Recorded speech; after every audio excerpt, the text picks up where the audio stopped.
Corporation વેરા વિવાદનો આવ્યો અંત. સર્વોચ્ચ અદાલતના ચુકાદા બાદ વડોદરા રેલવે તંત્રએ મહાનગરપાલિકાના 7 કરોડના વેરા લેણા ભરવા પ્રક્રિયા હાથ ધરી. દેશની સર્વોચ્ચ અદાલતના તાજેતરના ચુકાદા બાદ વડોદરા મહાનગરપાલિકા અને રેલવે તંત્ર વચ્ચે ચાલી રહેલા વર્ષો જૂના મિલકત વેરા વિવાદનું આખરે સુખદ નિરાકરણ આવ્યું છે. મહાનગરપાલિકાની તરફેણમાં આવેલા ચુકાદાને પગલે રેલવે વિભાગે બાકી લેણાના પેટેના કુલ 7 કરોડ રૂપિયામાંથી પ્રથમ તબક્કે 2 કરોડ રૂપિયાની રકમ તાત્કાલિક જમા કરાવી દીધી છે. મહાનગરપાલિકાને વર્ષ 2005થી અટવાયેલા મહત્વપૂર્ણ વેરા વસૂલાત માટે મોટી સફળતા મળી છે. આ વિવાદ મૂળભૂત રીતે વર્ષ 2003-04માં જ્યારે શહેરી સંસ્થા દ્વારા ક્ષેત્રફળ આધારિત મિલકત વેરાની પદ્ધતિ લાગુ કરવામાં આવી ત્યારથી શરૂ થયો હતો. રેલવે દ્વારા વેરો ભરવાની આનાકાનીને પગલે મામલો સર્વોચ્ચ ન્યાયાલય સુધી પહોંચ્યો હતો, જ્યાં વડોદરા મહાનગરપાલિકાની કાયદાકીય લડતને સમર્થન મળ્યું હતું. ચુકાદા બાદ રેલવેએ નવાયાર્ડ, છાણી, પ્રતાપનગર, મકરપુરા, વિશ્વામિત્રી અને મુખ્ય રેલવે સ્થાનક સહિતના વિસ્તારોના બાકી વેરાના બિલો ચકાસવા માટે મહાનગરપાલિકા સાથે સમજૂતી કરાર પણ કર્યા છે. રેલવે તંત્રે બાકી રહેલા અન્યાયી 5 કરોડ રૂપિયા પણ ટૂંક સમયમાં ભરી દેવાની ખાતરી આપી છે.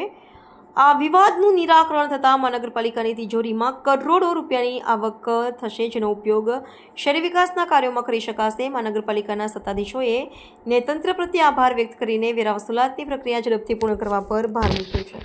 ગુજરાત રાજ્યની તમામ મોટાભાગની મહાનગરપાલિકામાં આવેલી રેલવેની પ્રિમાઇસીસ સામે જે વેરા બિલો સામે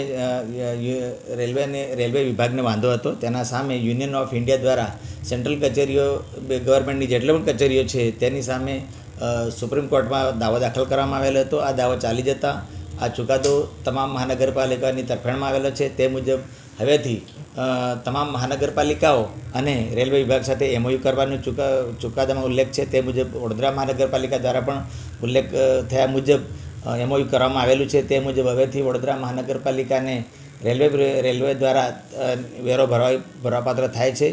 તે મુજબ વડોદરા મહાનગરપાલિકાએ 7 કરોડ જેટલા વેરાના બિલો આપેલા છે.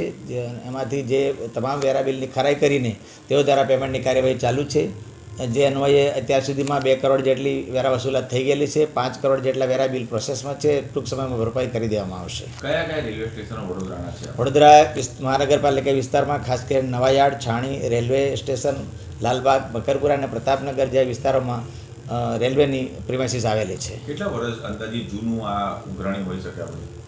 આ જે વેરા બિલો જે છે એ 2003-04થી વેરા બિલોની બજવણી કરવામાં આવેલી છે અને જે પ્રિમાઇસીસ 2003-04 પછીની જે બાંધકામ થયેલું છે અને જે તે તારીખથી આપવામાં આવેલી છે અને જૂના મકાનોની 2003-04થી અસરથી વેરા બિલો બજવવામાં આવેલા છે. સાહેબ, અત્યાર સુધી ઉઘરાણી કેમ ના થઈ? આપણે જે એલર્ટ થયા ત્યારે ખબર પડી કે તો અગાઉ કેમ કોઈ આની ઉઘરાણી ના? નહીં, આના ઉઘરાણી ઓલરેડી કરવામાં આવેલી હતી, પણ તેને વડોદરા મહાનગરપાલિકા અને તમામ મહાનગરપાલિકાઓ સામે વેરા સામે વાંધો હતો કે આ કેન્દ્ર સરકારની મિલકત છે, જેથી તેને વેરામાં માફી મળવી જોઈએ તેવી તેમની રજૂઆત હતી. પરંતુ વડોદરા મહાનગરપાલિકા તમામ મહાનગરપાલિકા વેરા બિલોની બજાવણી કરવામાં આવતી જ હતી, પરંતુ એઓ દ્વારા પૈસા ભરવામાં આવતા ન હતા.